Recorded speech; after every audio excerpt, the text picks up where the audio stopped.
Imagine designing your enemies to be as annoying as possible. The single second we do something that MiHoYo doesn't want us to do, they design their newest enemies in the worst possible way to stop us from doing such things.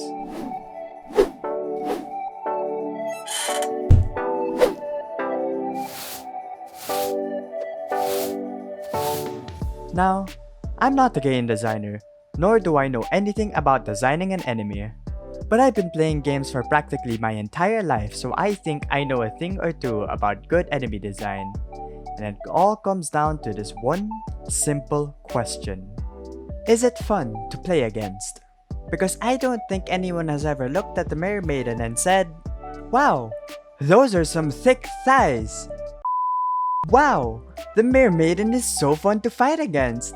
I wish there were more enemies like this." Now don't get me wrong, I love a good challenge and I see that they have good concepts behind each enemy. For example, Spectres get stronger the heavier your attacks are, so it's encouraged to use a barrage of lighter attacks instead. The Kairagi become enhanced when their ally dies, so it's encouraged to kill both of them at the same time. The Mirror Maiden has attacks that can enhance it, so it is encouraged to avoid these attacks. These enemies have interesting and encouraging mechanics which could have made them fun to play against. But what made it not fun is that they took everything else surrounding that mechanic a step further, which made it more annoying than it is challenging. It was unnecessary to give them the ability to just float away. It was unnecessary to give them so much mobility and HP and make them extremely difficult to group.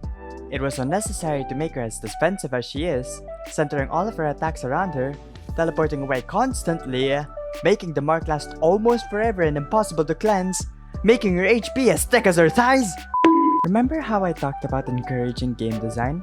The Hilichurls are the only enemy in this game that I can actually praise for good game design.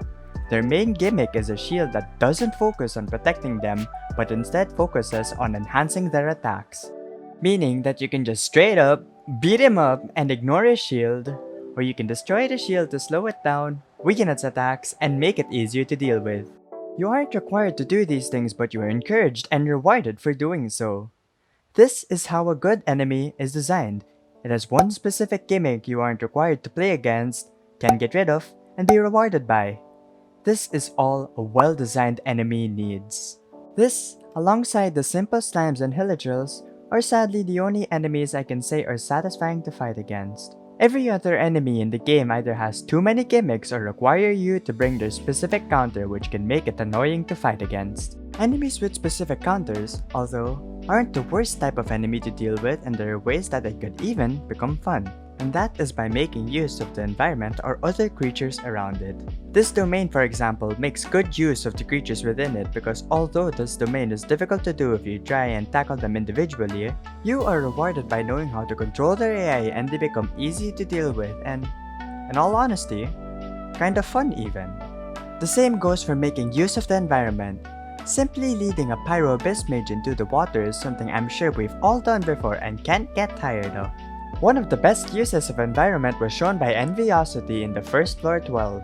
He makes use of the cryo infusion on the floor to swirl cryo onto the electro shield, and he also makes use of the ice cage to keep an MOMC's tornado in place to deal more damage. This is just one of the reasons why the Anemo element is so fun to play with, because it is the only element so far that you can actually make use of the environment with to deal with their horrible enemy design.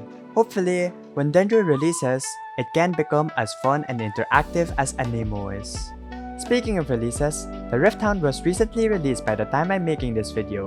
I'll be analyzing them more in depth in a future video. So far, I'm having a lot of fun with them and they don't look to have any gimmick too problematic. What do you guys think? Tell me your thoughts in the comments down below, and in the meantime, have a wonderful time in the world of Teyvat. Peace out.